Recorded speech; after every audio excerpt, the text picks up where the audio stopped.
Hello बच्चों, नमस्कार। जैसा कि हम पिछले क्लास में क्यूलिट विभाजन विधि का थोड़ा सा हमने जिक्र किया था। अभी इसमें हम थोड़ा सा एक दो और क्वेश्चन हम करते हैं ताकि आपको क्लियरिटी और अच्छे से हो जाए। चलिए, तो एक जरा क्वेश्चन है पहला। जैसे मान लीजिए 40, 52 और 12,576 का SCF निकालना है। 12,576 का क्या करना है? SCF ज्ञात करना है। SCF ज्ञात करना है कौन सा मेथड से? क्यूलिट विभाजन विधि से। विभाजन विधि से, ठीक है। अब हम बिल्कुल शॉर्टकट में क्वेश्चन लिखे हैं, तो चलिए इसका हल देखते हैं।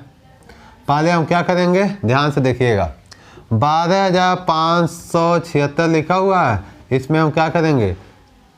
52 से हम भाग दे देंगे, ठीक है। तो यानी कि 4,000 हो जा रहा है, यहाँ पे क्या हो रहा है? 12,000, यानी कि 3 बार में चला जाएगा। जहाँ तक देखिए 52 गुणे 3। एक बार और समझा देते हैं। देखिए, हमेशा छोटी संख्या से बड़ी वाली संख्या में हम भाग करते हैं, ठीक है। यही होगा ना, तो ध्यान से देखिएगा। तो छोटी संख्या है, बताइए। 4 3 दूना 6, 5 3 15, 5 हाथ से लगा 1 हो जाएगा। फिर 4 3 12, 12,156 हो रहा है, ठीक है। तो यहाँ पे कितनी बार में जाएगा? 3 बार में। तो 12,156 कितना बचा? 0 बचा। और 7 में से 5 गया, 2 बचेगा। 5 में से 1 गया, 4 बचेगा। 1 कैंसिल और 1 कैंसिल, ठीक है। तो चरण 1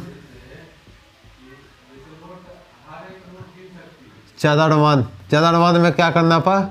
यहाँ पे 4,052 से 12,576 में भाग देने पर, ठीक है।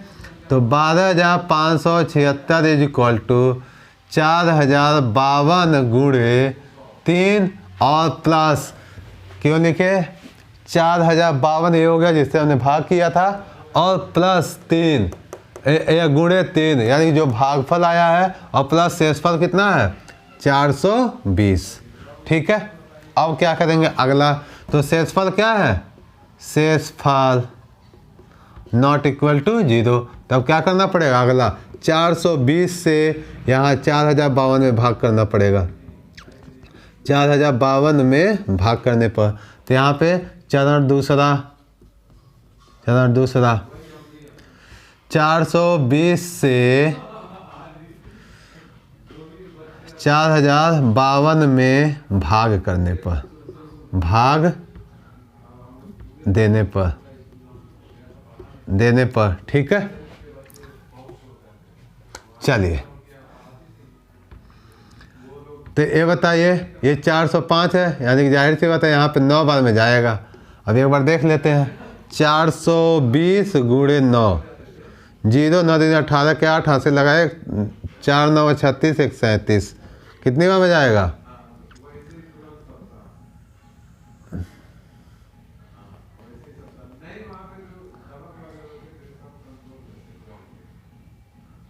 और 4,200, ठीक है। 3700 कितनी बार आ रहा है? 3700, 9 बार में 3780 आएगा, ठीक है।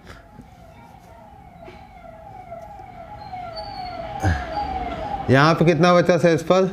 यहाँ 2 8 7 15 7 बचा। यहाँ पे एक हासिल इसको दिया होगा ना, 9 में से 7 गया, कितना? 2, और ये कितना? 3 में से 3 का 272, ठीक है। तो यहाँ पे क्या करना पड़ेगा? ध्यान से देखिएगा। जिसमें हम भाग दिए, किस में भाग दिए? 4,052 में हमने भाग दिया। किससे? 420 से हमने भाग दिया। और कितना आया है? भागफल 9 आया है, प्लस कितना शेषफल बचा? 272, ठीक है। ये चीज़ें आपको समझ में आ गया होगा, ठीक है। तो यहाँ पे भी शेषफल नॉट इक्वल टू 0, शेषफल नॉट इक्वल टू 0। तब क्या करना पड़ेगा, यहाँ पे चरण तीसरा अब 272 से किस में भागता है, 420 में। 420 में हमने भाग दिया, कितनी बार में जाएगा, 200। अगर हम क्या करते हैं 270 दूना करते हैं तो कितना हो जाएगा, चलिए 272 दूना क्या हो जाएगा, 4 7 दूना 14, 4 हाथ से लगा 1, 544 हो रहा है। तो कितनी बार में, एक बार में जाएगा। ठीक है, यहाँ पे 8 बचा। ठीक है, यहाँ पे 11 बच जाएगा। 11 में से 7 गया, कितना बचेगा, 7 7 4 11। फिर यहाँ पे 3 में से 2 गया 1, 148 बचा। ठीक है, तो क्या करना पड़ेगा, देखिए 4 और 3 में 272 से 420 में भाग देने पर ठीक, तो किससे हमने भाग दिया, यानी कितना आया है 420, और किससे भाग दिया है, देखिएगा 272, कितना भागफल आया 1 प्लस शेषफल कितना बचा 148।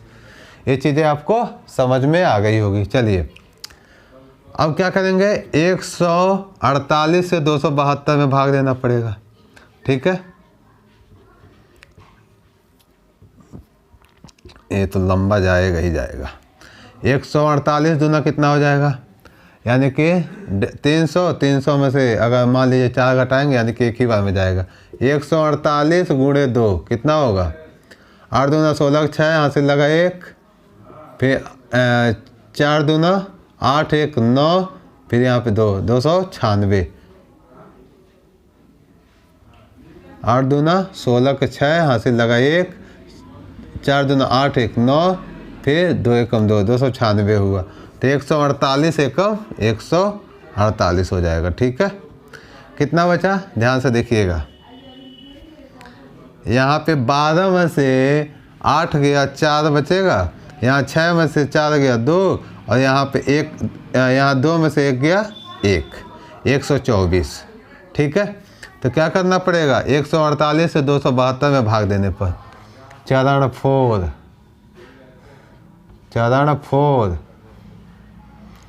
148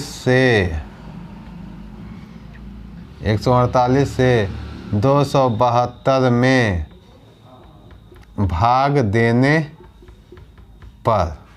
ठीक है, 148 से 272 में भाग देने पर, तो कितना क्या हुआ, किस में भाग दिए 272 में, और किससे 148, और गुणे 1 और शेषफल कितना बचा 124।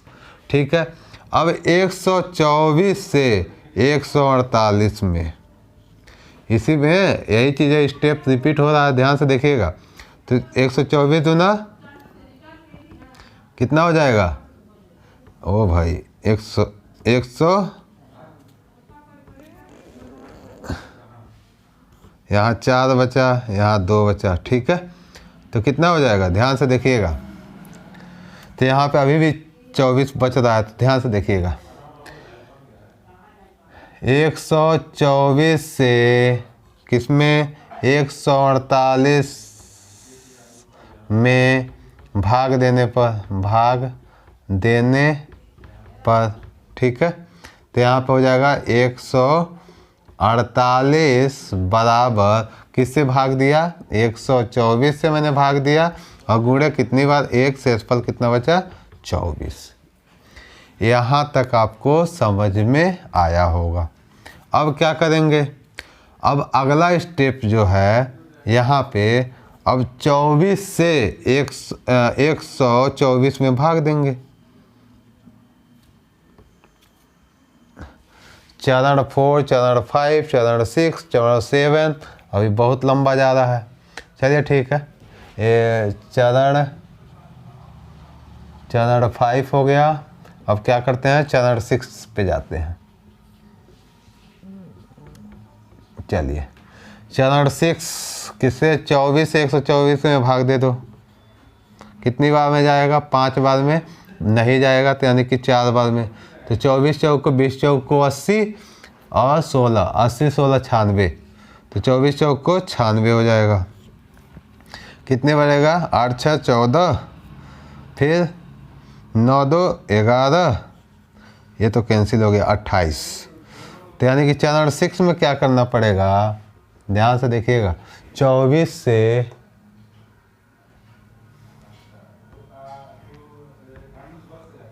चलो आगे यहाँ पे करेंगे, ताकि यहाँ पे थोड़ा सा आपका स्पेस का दिक्कत हो गया।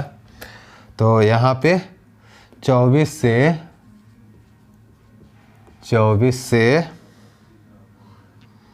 124 में भाग करने पर, भाग देने पर, ठीक है।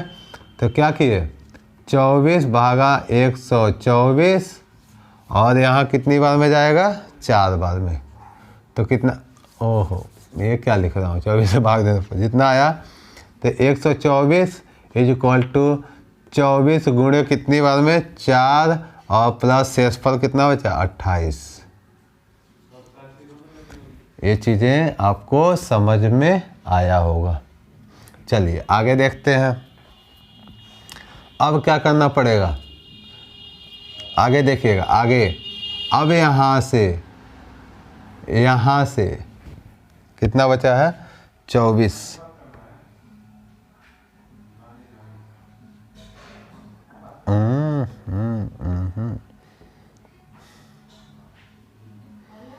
देख लेते हैं। 24 गुणे 5, 5 चौक 20 के 0 हाथ से लगाए, 5 10 2 12, 120। ओ सॉरी, ये 5 बार में जाएगा, 120, ठीक है। तो शेषफल कितना बचा, 4, ये तो कैंसिल हो जाएगा।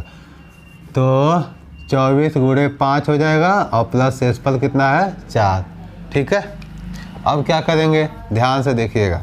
अब शेषफल 4 से, यहाँ पे 4 से 24 में भाग देने पर आपका जाहिर सी बात है वही आ जाएगा। ध्यान से देखिएगा। अब क्या करेंगे, 4 से जिसे वो भाग दिए थे, 24 में भाग देने पर, ठीक है। तो यहाँ पे 24 इज इक्वल टू 4 गुणे 6 प्लस 0, ठीक है। अतः फाइनली 4052,12,576 का जो HCF बराबर कितना हो जाएगा, किससे हमने भाग दिया था, 4 से, तो 4 हो जाएगा। ये आपको क्लियर हो गया। अब इससे ज़्यादा इसमें और क्वेश्चन अगर मैं कराऊंगा तो मेरा सर पकड़ लेगा, तो इससे आगे आप लोग प्रैक्टिस करिएगा। बाकी हम जब पिछले साल का जब क्वेश्चन हम आपको कराएंगे, तो उसमें जो क्वेश्चन अगर एग्ज़ाम में आया रहेगा, तो उस पर हम इस टाइप का और क्वेश्चन आपसे प्रैक्टिस करवा दूंगा। तो ये चीज़ें आपको समझ में आ गई होगी, ठीक है। बाकी अपने किताब में एक बार देखिएगा, आपकी किताब में इस टाइप का क्वेश्चन दिया होगा, आप उसको सॉल्व करने की कोशिश कीजिएगा, ठीक है। चलिए, थैंक यू। अब आगे हम कॉन्सेप्ट पे जाते हैं।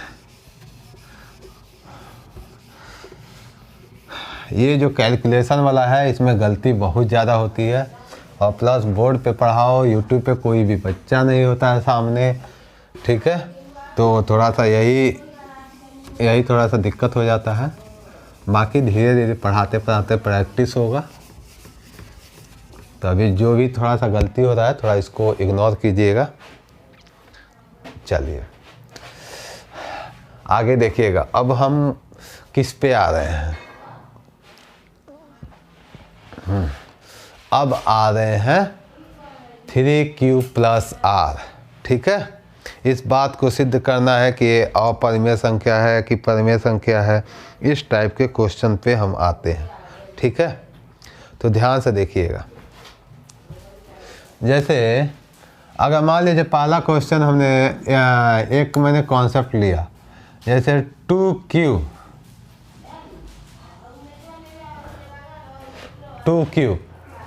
2q कौन से रूप में होगा, ये सम होगा कि विषम होगा। तो अगर हम आपसे पूछें तो आप बताइए मुझे सम होगा कि विषम होगा, जहाँ पे q कोई एक q कोई भी पॉजिटिव नंबर है, यानी कि कोई भी एक पूर्णांक है। समझ में आया? तो अब मान लीजिए q का मान क्या हो सकता है, कुछ भी हो सकता है। यहाँ पे 0 ले, 1 2 3 4 5 6 कुछ भी रख सकते हैं। तो अगर मान लीजिए अगर q का मान 1 रखें तो क्या आएगा 2, अगर 2 गुणे q का मान अगर 2 रखें तो क्या आएगा 4 आएगा, 2 गुणे 3 क्या आएगा 6। यानी कि कहने का मतलब ये हो गया कि यहाँ पे q का मान कोई भी मान रखिए हमेशा एक क्या देगा, सम ही देगा। आप चाहो तो चेक कर लो, q का मान चलिए 4 रख दिए तब भी 8 आएगा। चलिए आप कहेंगे कि 0 रखिए, भाई 0 किसी भी अंक में 0 से गुणा करते 0 आता है, 0 क्या एक सम होता है। ये चीज़ें आपको समझ में आई होगी। ऐसे ही अगर मैंने बोला यहाँ 3q है, ठीक है, ये क्या सम है कि विषम है। अब इस बात को अगर चेक करना है तो हम क्या करेंगे, एक काम करते हैं, q का मान 1 रखिए। तो यहाँ पे q का मान अगर 1 रखेंगे तो ये बताइए 3 गुणे 1 कितना हो जाएगा, 3 हो जाएगा। ये मैं केवल आपको समझाने के लिए मैं क्या हो रहा है, विषम हो रहा है। ठीक, अगर यहीं पे 3 गुणे 2 रख दिया तो क्या होगा 6, या क्या हो रहा है, सम हो रहा है। यानी कि कहने का मतलब हम कह नहीं सकते कि 3q सम होगा कि विषम होगा। एक कॉन्सेप्ट याद रखिएगा हमेशा, सम गुणे सम हमेशा क्या होता है, सम होता है। ठीक है, देखिए चेक करने पे कैसे चेक करिए। अगर मान लीजिए कोई एक सम ले लिया 2 और एक सम ले लिया 4, हमेशा 8 आएगा। एक सम ले लिया 6, एक सम ले लिया 4, तो कितना आ जाएगा 24 हो जाएगा। ठीक है, अब अगला जो देखिए सम गुणे विषम, सम गुणे विषम, तो सम कितना है, सम गुणे विषम हमेशा सम होता है, इस बात का ध्यान रखिएगा। एक बार चेक करिए कैसे, ध्यान से देखिएगा। यहाँ पे सम हो गया, मान लीजिए 2 ले लिया, विषम ले लिया 1, तो क्या हो रहा है, सम हो रहा है। अगर हमने सम ले लिया 4, यहाँ पे ले लिया 3, तो क्या हो जाएगा 12, क्या हो रहा है, सम हो रहा है। यहाँ पे अगर हमने 3 ले लिया, यहाँ पे 2 ले लिया, तो यहाँ पे हो जाएगा 6। तो यानी कहने का मतलब क्या हो रहा है, यहाँ पे अगर हम कोई भी संख्या या तो सम ले लें, ठीक है, अगर कोई भी संख्या सम ले लें या विषम ले लें, अब दोनों सम संख्या और विषम संख्या हमेशा क्या होता है, सम होता है। ये चीज़ें समझ में आई होगी। अब वैसे ही विषम गुणे विषम क्या होता है, विषम गुणे विषम क्या होगा, हमेशा विषम देगा। इस बात को देखना है, देख लीजिए। अगर 3 ले लिया, यहाँ पे 7 ले लिया, कितना आएगा 21 हो गया। अगर मान लीजिए यहाँ पे 5 ले लिया, एक विषम 5 ले लिया, एक विषम 3 ले लिया, या 15 होगा। ठीक है, एक विषम 7 ले लिया, एक विषम मान लीजिए यहाँ पे 11 ले लिया, कितना हो जाएगा 77। ठीक है, तो क्या होता है, ये हमेशा विषम ही देगा। तो विषम गुणे विषम हमेशा क्या होगा, विषम देगा।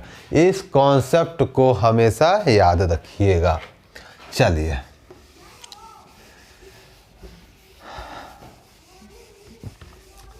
अच्छा, एक कॉन्सेप्ट को समझिए, एक कॉन्सेप्ट को आपको थोड़ा समझना पड़ेगा। जैसे हमने बोला कि, जैसे मैंने बोला कि 3q प्लस 2q प्लस 1 क्या होगा, कौन सा रूप होगा, सम होगा कि विषम होगा, सम होगा कि विषम होगा, इस बात को हमको समझना है। तो क्या देखिए 2 क्या है, सम है। अब सम में किसी भी संख्या का जब हम गुणा करते हैं तो क्या आता है, सम आता है, और सम में 1 जोड़ दीजिए तो क्या होगा, हमेशा विषम देगा। यानी कि कहने का मतलब 2q प्लस 1 हमेशा विषम देगा, इस बात का ध्यान रहे।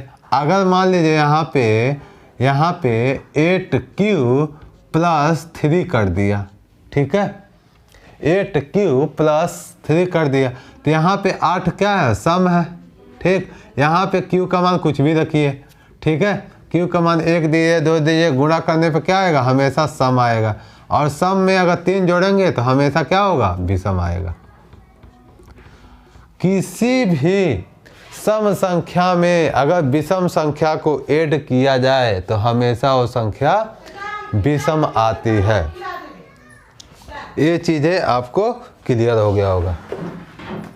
चलिए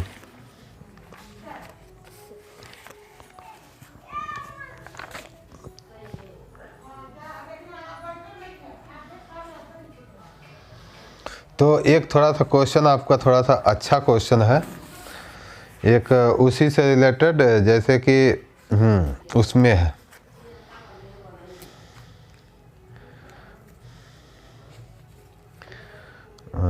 पैंसठ। देखिए ये क्वेश्चन थोड़ा सा अच्छा क्वेश्चन है। 65 और 117 के HCF को 65m-117 के रूप में व्यक्त किया जाए तो m का मान बताइए। के रूप में व्यक्त किया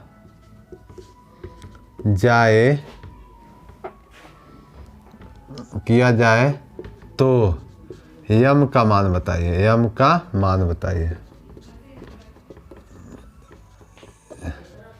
ठीक है, तो क्या बोल रहा है, 65 और 117 के HCF को 60m-117 के रूप में व्यक्त किया जाए तो क्या करना पड़ेगा, इन दोनों का HCF निकालना पड़ेगा। तो क्या करना, 65 का गुणनखंड करने पर तो बताइए 65 इक्वल टू कितना हो जाएगा, 13 गुणे 5, 13 × 5 = 65 और 117 क्या हो जाएगा, देखिएगा ध्यान से, 117 तो 13 9 117 होता है, तो यहाँ पे 3 स्क्वायर गुणे 13 हो गया। इन दोनों का HCF कितना हो जाएगा, ध्यान से देखिएगा, 65 और 117 का HCF कितना हो जाएगा, 13 इसमें भी है 13 इसमें भी है, बस 13, 5 इसमें है ही नहीं 5 छोड़ दो, 3 इसमें है ही नहीं 3 छोड़ दो, 13 हो गया। बात समझ में आ गई। तो क्या करेंगे, तो बोला है 65 और 117 के HCF को 65m-117 रूप में व्यक्त हुआ है, तो क्या करेंगे, 65m-117 इक्वल टू 100 कितना 13, यानी कि ये क्या हुआ, ये इसके जो भी इसका HCF होगा 60m-117 के बराबर होगा। तो क्या हो जाएगा, 65m इक्वल टू 13 + 117।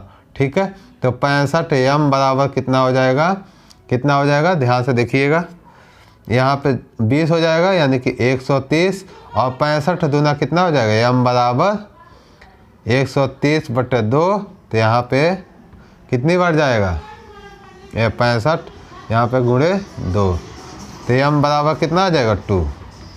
बात समझ में आ गई। 65 को 130 में भाग दीजिए तो कितनी बार में, 2 बार में चला जाएगा। ठीक है, चलिए, तो m का मान कितना आ गया, 2, बस यही उत्तर हो गया। ये आपका क्वेश्चन होगा। एक थोड़ा सा और HCF का थोड़ा सा क्वेश्चन हमको मिल गया, इसलिए आपका थोड़ा और क्वेश्चन मैं करवा दे रहा हूँ, ताकि जैसे जैसे हमको क्वेश्चन मिलता जाएगा वैसे वैसे हम आपसे क्वेश्चन कराते जाएंगे।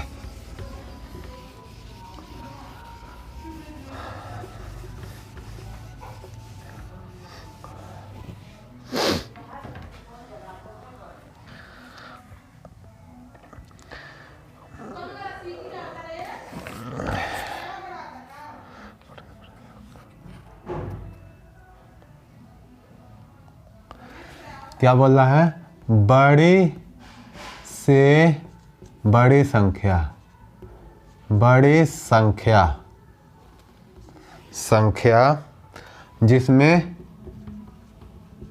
जिसमें 70 और 125 को भाग करने पर 70 और 125 को भाग करने पर करने पर, भाग करने पर क्रमशः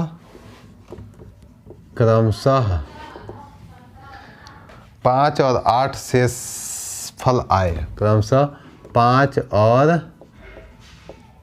8 शेष फल आए। ठीक है, तो पहला ऑप्शन क्या है 13, यहाँ पे दूसरा ऑप्शन क्या है 65, तीसरा ऑप्शन क्या है 875 और चौथा ऑप्शन क्या है 1750। तो ध्यान दीजिएगा, क्या करेंगे बड़ी से बड़ी संख्या, और जहाँ पे बड़ी से बड़ी क्या हो जाएगा, सीधी बात है घटा दो अधिकतम, जहाँ पे अधिकतम मतलब क्या हो जाएगा HCF, बात को समझिएगा। तो क्या करना पड़ेगा, पहले 70 में से क्या करना पड़ेगा, 70 में से 5 पहले घटा दो, तो कितना हो जाएगा 65 हो जाएगा। चलिए, और यहाँ पे 125 में से 8 घटा दो, 125 में से 8 घटा दीजिए, कितना बचेगा, तो कितना बचेगा 8 7 15, 7 बचा, यहाँ पे कितना बचा, यहाँ पे 1 बचा, और यहाँ पे 117। ठीक है, ये चीज़ें आपको समझ में आ गई होगी। अब क्या करना पड़ेगा 65 और इन दोनों का अधिकतम जहाँ पूछ दे क्या निकालना है HCF, तो 65 कमा 117, HCF कितना आ जाएगा 13। अब एक काम करते हैं, निकाल के गुणनखंड कीजिए, गुणनखंड करने पर तो 65 का गुणनखंड हो जाएगा 13 गुणे 5, 117 का गुणनखंड होगा 3 स्क्वायर गुणे 13। ठीक, तो HCF ऑफ क्या 65 और 117 इक्वल टू कितना हो जाएगा 13। समझ में आया, तो कौन सा ऑप्शन है ए। ठीक है,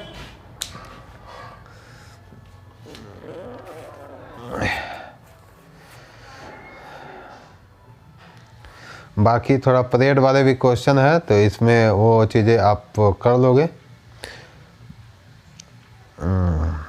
एक क्वेश्चन है, किसी धनात्मक पूर्णांक q के लिए प्रत्येक धनात्मक सम पूर्णांक निम्न में से किस रूप में होता है। ठीक है, तो यानी कहने का मतलब जो सम है प्रत्येक धनात्मक सम पूर्णांक निम्न में से किस रूप में होता है। तो पहला जो ऑप्शन है q-1, बी जो ऑप्शन है q+1 है। ठीक है, और सी जो है 2p है,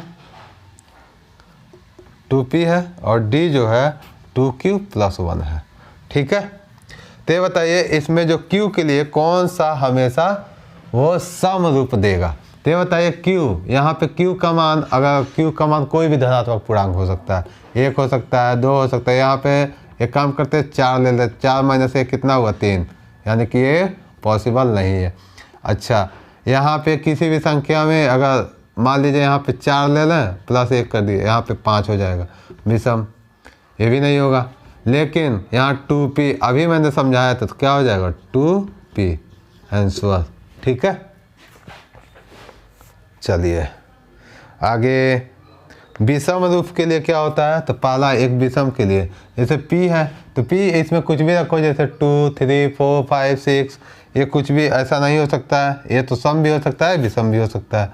दूसरा ये बताइए विषम के लिए p+1, ये बताइए p+1, यहाँ पे क्या करें, अगर मैं यहाँ पे 5 ले लूँ और प्लस 1 ले लूँ, यानी कि अगर विषम मान रखेंगे और विषम में एक क्या जोड़ दे, विषम जोड़ दे तो हमेशा सम आता है, तो ये भी पॉसिबल नहीं है। ठीक है, चलिए तीसरा ऑप्शन दिया है सी, जो दिया है 2p दिया हुआ है। 2p क्या, ये तो ऐसे भी नहीं, ये तो हमेशा सम होगा। तो दूसरा क्या है 2q+1, अभी थोड़ी देर पहले ये मैंने एक्सप्लेन किया था, ये विषम रूप होता है। ठीक है, बस यही उत्तर हो जाएगा।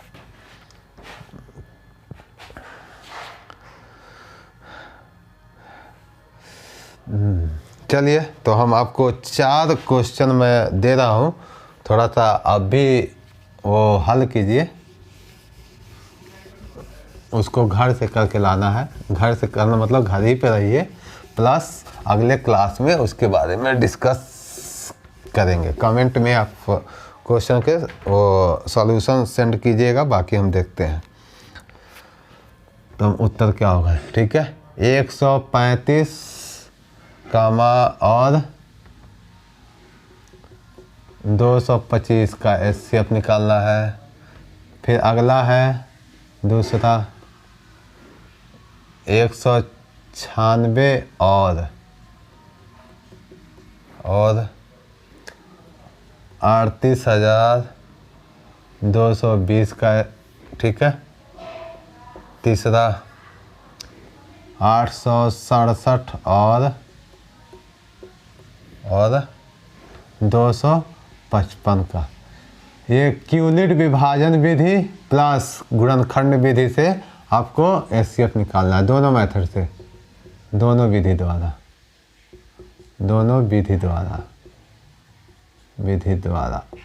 ठीक है, आप लोग निकाल लीजिएगा। ठीक है, चलिए क्लास यहीं पे वाइंड अप करते हैं।